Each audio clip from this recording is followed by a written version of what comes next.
Praise the lord. దైవవాక్కు సమూయేలు రాసిన 2వ గ్రంథము 11వ అధ్యాయము 2-3 వచనాలు చదువుకుందాం. ఒకానొక దినమున పొద్దుగురుకు వేళ దావీదు పడక మీద నుండి లేచి రాజనగరి మిద్దె మీద నడుచుచు పైనుండి చూచుచుండగా స్నానము చేయు ఒక స్త్రీ కనబడెను. ఆమె బహు సౌందర్యవతి అయ్యుండుట చూచి దావీదు దాని సమాచారము తెలుసుకొనుటకై ఒక దూతను పంపెను. అతడు వచ్చి ఆమె ఎలీయాము కుమార్తెయు హిత్తీయుడగు ఉరియాకు భార్యయునైన బెత్షెబా అని తెలియజేయగా, బెత్షెబా అనగా షెబా లేక ప్రమాణమునకు కూతురు అని అర్థం. బెత్షెబా అత్యంత సౌందర్యవతి, దైవ శాసనాలు తెలియని అన్య స్త్రీ కాదు. బెత్షెబా అనైతిక వాతావరణంలో నివసించలేదు. బెత్షెబా యూదా గోత్రములో జన్మించింది. ప్రభువు నామము ఘనపరచబడే కుటుంబములో ఆమె జన్మించింది. బెత్షెబా తండ్రి ఎలీయాము దావీదు సైన్యంలోని 37 మంది గొప్ప యుద్ధ వీరుల్లో ఒకడు. బెత్షెబా తాతైన అహీతోపెలు రాజైన దావీదుకు ముఖ్య స్నేహితుడును ఆలోచన కర్తయునై ఉండెను. బెత్షెబా భర్త ఉరియా గొప్ప నైతిక విలువల్ని పోషించినవాడు. అతడు తన బాధ్యతల్ని యథార్థముగా బాధ్యతాయుతముగా నెరవేర్చేవాడు. ఉరియా ఎవరో అనామకుడైన సైనికుడు కాదు. దావీదు సైన్యంలోని 37 మంది గొప్ప యుద్ధ వీరుల్లో ఒకడు. రాజు నగరికి యథార్థముగా ఉండి తన శక్తిని ఉన్నత ఉద్దేశము కోసము వినియోగించేందుకు రాజు సైన్యములో ధైర్య సాహసములు గల అధికారి. 11వ వచనం చదువుకుందాం.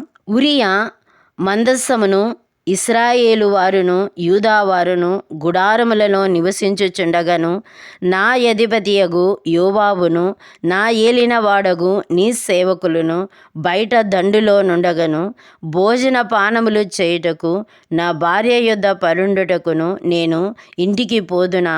నీ తోడు నీ ప్రాణము తోడు నేను అలాగు చేయువాడను కానని దావీదుతో అనెను. ఉరియాకు తన కర్తవ్యం పట్ల ఉన్న శ్రద్ధ చూడండి. దావీదు ప్రవర్తనకు ఇది పూర్తిగా వేరుగా ఉంది.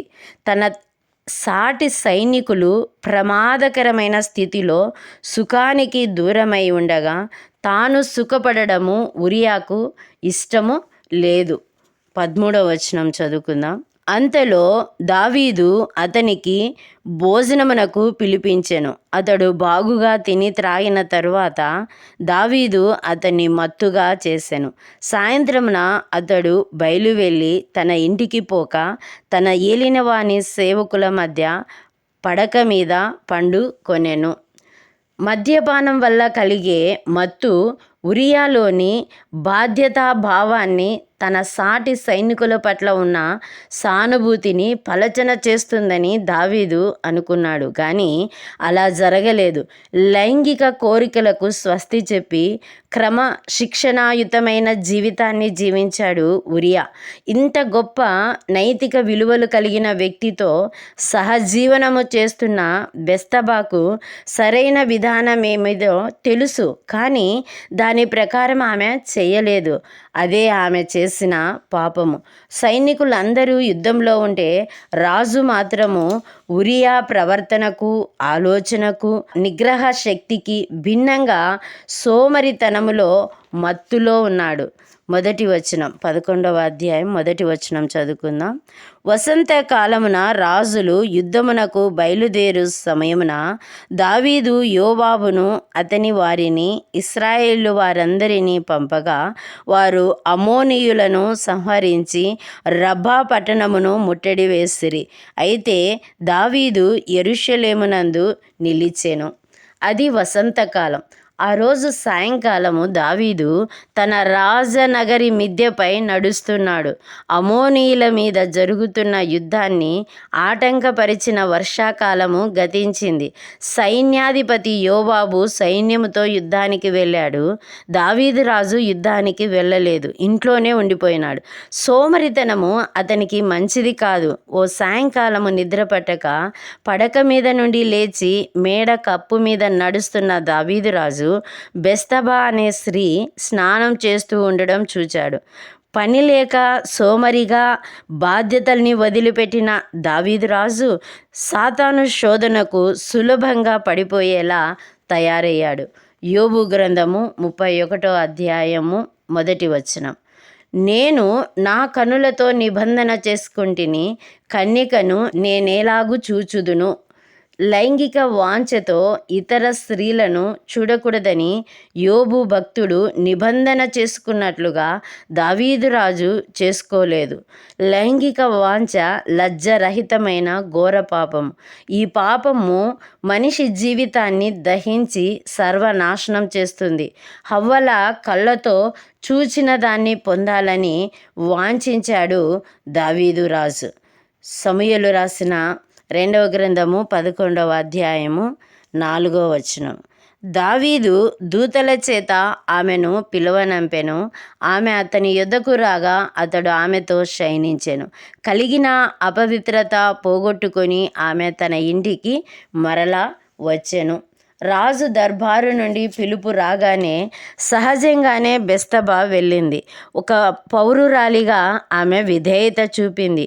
రాజుకు ఆమె లైంగికంగా లోబడము ఇష్టపూర్వకముగా జరిగిందా లేక బలవంతంగా జరిగిందా అనేది ఓ రహస్యంగా మిగిలిపోయింది. దావీదు ఇతరుల సలహాలను పాటించేవాడు. గతంలో అబీగయేలు లాంటి స్త్రీ కానీ ఇతర పౌరుడు కానీ సలహా ఇస్తే దావీదు పాటించాడు. అమాయక ప్రజల్ని చంపేందుకు సిద్ధమైన దావీదు రాజును సంధించిన అబీగయేలు ఆలోచన శక్తి బెస్తబాలో కనిపించలేదు. దేవుని నామము నిందపాలు కాకుండేందుకు దావీదును బెస్తబా ఆపలేకపోయింది. యాకోబు పత్రిక 1వ అధ్యాయము 14-15 వచనాలు చదువుకుందాం. ప్రతివాడును తన స్వకీయమైన దురాశ చేత ఈడ్వబడి మరులు కొల్పబడిన వాడే శోధింపబడును. దురాశ గర్భమును ధరించి పాపమును కనగా పాపము పరిపక్వమై మరణమును కనును. దావీదులో చెలరేగిన లైంగిక వాంఛ అతన్ని మభ్యపెట్టి కళ్ళు కప్పింది. ఆ వాంఛకు అతడు దాసుడు కాగానే ఫలితంగా మరణము సంభవించింది. కనీసం 5గురు మరణానికి దారితీసింది. ఉరియా హతం చేయబడ్డాడు. దావీదు బెస్తబాలకు పుట్టిన పుత్రుడు వెంటనే మరణించాడు. దావీదు కుమారులు అమ్మోను, అబిషలోము, అదోనియాలు ఘోర మరణము పాలయ్యారు. దావీదు బెస్తబాల పాపము మరణ నిషాదాల గొలుసుగా పరిణమించింది.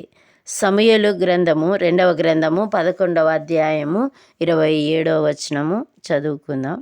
అంగలార్పు కాలము తీరిన తరువాత దావీదు దూతలను పంపి ఆమెను తన నగరుకు తెప్పించుకొనగా ఆమె అతనికి భార్య అయి అతనికి ఒక కుమారుని కనెను. అయితే దావీదు చేసినది యెహోవా దృష్టికి దుష్కార్యముగా ఉండెను. ఎందుకంటే దావీదు చేసిన పని దేవుణ్ణి బాధ పెట్టింది. దావీదు జీవితము రెండంతుల శాపగ్రస్తమైపోయింది. ఉరియా భార్యను తెచ్చిపెట్టుకుని దేవుణ్ణి అగౌరవపరచడం వల్ల దావీదు కుటుంబంలో ఎప్పుడూ యుద్ధము జరుగుతూనే ఉంటుంది. వ్యభిచార విషయంలో కూడా దావీదు శిక్షార్హుడు. ఫలితంగా దావీదు కుమారులలో ఒకడు ఇశ్రాయేలులంతా చూస్తూ ఉండగా దావీదు ఉపపత్నులను మానభంగం చేశాడు. రాత్రి తర్వాత పగలు వచ్చినట్లుగా పాపం తర్వాత శిక్ష తప్పకుండా వస్తుంది.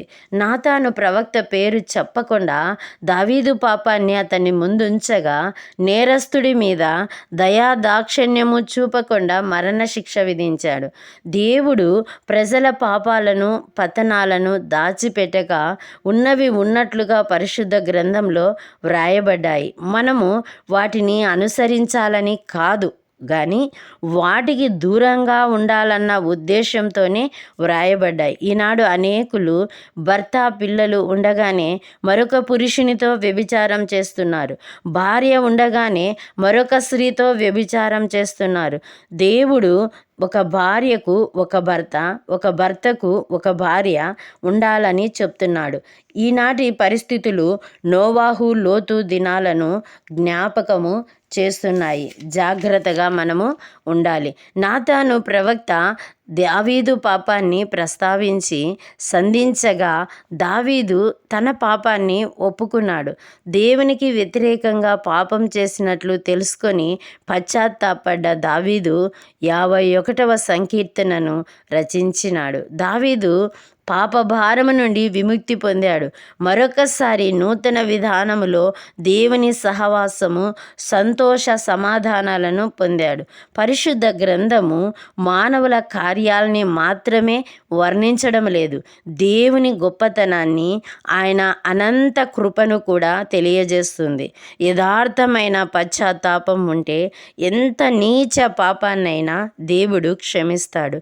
దావీదు బెత్షెబాల పాప ప్రాయశ్చిత్తం పొంది దైవ కృప ద్వారా జీవించడం అనేది నేర్చుకోవడము ప్రతి మానవునికి ప్రతీకగా నిలుస్తుంది. బెత్షెబా భావాలను బైబిలు వ్యక్తము చేయకపోయినా దావీదులో కలిగిన ఆ నేర భావన దైవ క్షమాపణ స్వీకారాల్లో ఆమెకు పాలుపంపులున్నాయని మనము ఊహించగలము. దావీదు బెత్షెబాలకు జన్మించిన సొలొమోను దేవుడు నియమించిన సమయంలో జ్ఞాన ధన సంపదలతో గొప్ప రాజుగా వర్ధిల్లాడు. నాతాను ప్రవక్త దావీదు కుమార్ని యెదిద్యా అని పిలిచాడు, అనగా యెహోవాకు ప్రియుడు అని అర్థం.